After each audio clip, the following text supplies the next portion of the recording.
Isang magandang araw po sa inyo pong lahat. Salamat po at narito po tayo sa pag-aaral ng salita ng Diyos. Ano po? The most important exam. Siguro kinabahan na tayo nung tayo mga estudyante pa sa mga exam. Ano po bang ang mabigat na subject na ating kinuha no, at nag-exam tayo? Pero sa harapan po ng Diyos ay meron po mga eksaminasyon dahil alam niya ang ating puso. Ano po? Alam niya at batid niya ang ating puso.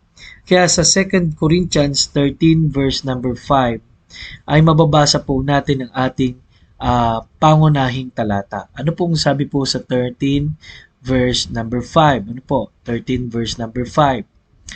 Sabi rito, siyasatin ninyo ang inyong mga sarili kung kayo'y nasa pananampalataya. Subukin ninyo ang inyong mga sarili. Hindi ba ninyo nalaman na si Jesucristo ay nasa inyo, malibang kayo'y nabigo sa pagsubok? Alam niyo po, napakahalagang patunayan at check natin kung talaga ba tayo ay mananampalataya na ay Kristo. Yung buhay ay number one. Ano po? Yung buhay. Ang buhay ng Kristiyano. Ano po? So, am I living like a Christian? So, kamusta po yung ating lifestyle? Yun ang tinatanong dito.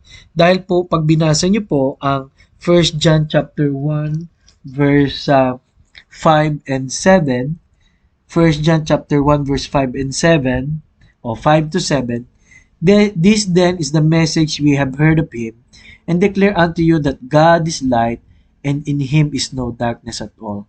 If we say that we have fellowship with him, and walk in darkness, we lie, and do not the truth. But if we walk in the light, as he is in the light, we have fellowship with one another, and the blood of Jesus Christ, his Son, cleanseth us from all sin. Thank you po na naglinis sa atin ang dugo sa lahat ng sumampalataya.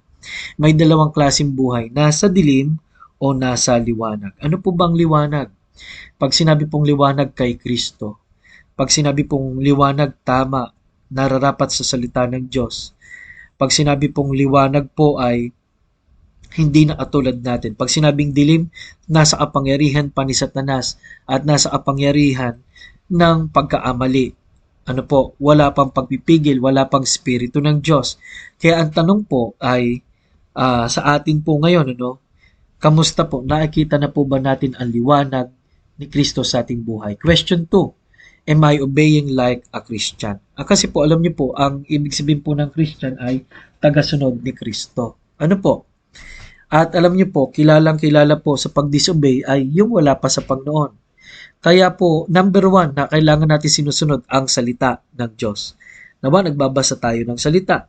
Ano po? Okay. Kasi technically po, wala na po tayo ibang dapat sundin. Ano po? So, ang sabi nga ho ng Biblia sa Psalms, ano po? Ang salita mo'y ilawan sa aking landas. Ano po? Malinaw po doon. Number 2 o number 3, am I practicing like a Christian? Basahin ko na po yung kakaibat din na verse sa 1 John chapter 3 verse 7 to 10. Ano po? 3 verse 7 to 10. Sabi po rito sa 1 John chapter 3 verse 7 to 10, little children, let no man deceive you, but that doeth righteousness is righteous, even as he is righteous. He that committeth sin is of the devil, for the devil sinned from the beginning. For this purpose the Son of God was manifested, that he might destroy the works of the devil. Whosoever is born of God doth not commit sin, for his seed remaineth in him, and he cannot sin because he is born of God. In this the children of God are manifest, and the children of the devil. Whosoever doeth not righteousness is not of God, neither he that loveth not his brother. Ano po? Malino po dito na sinabi, tahasan na nagkakasala ay sa dyablo. No po? Pero pag pinag-aralan niyo po yan, ang bigat, no? Pero pag sinabi po ng 1 Peter o 1 John 1:8, sabi rito, kung tayo'y sinasabi nating sarili, di tayo nagkaasala, niloloko natin ang ating sarili. So, context ba to? Yung isang verse ay, kung magkasala, talagang sa dyablo. Yung isa naman, kung di nagkasala, dinadaya mo sarili mo. Ibig sabihin po nito, hindi tayo magiging perfect. Pero ang verse number 8, O ang verse number 6 ay isang clue po dyan. Whoso abideth in him, sinneth not. Whosoever sinneth hath not seen him, neither known him. Abideth in him, sinneth not. Ibig sabihin po, yung relasyon kay Kristo ay minimaintain. Hindi po minimaintain yung habits of sin.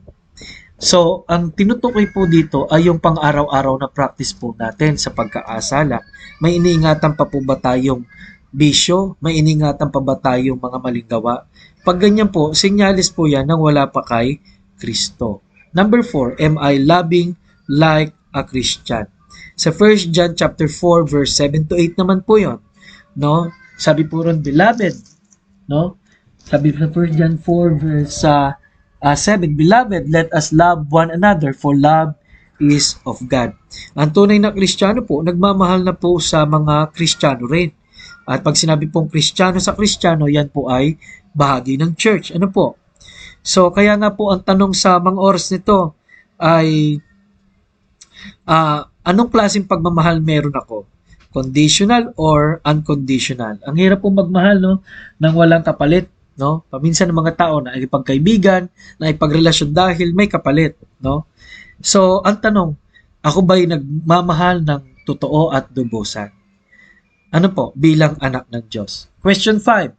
Am I assured like a Christian? Ano pong ibig sabihin ng assured like a Christian? So, pag sinabi assured like a Christian, tinanggap mo na ba? No? Sigurado mo na ba na pag namatay ka, langit ka talaga pupunta? Ano po?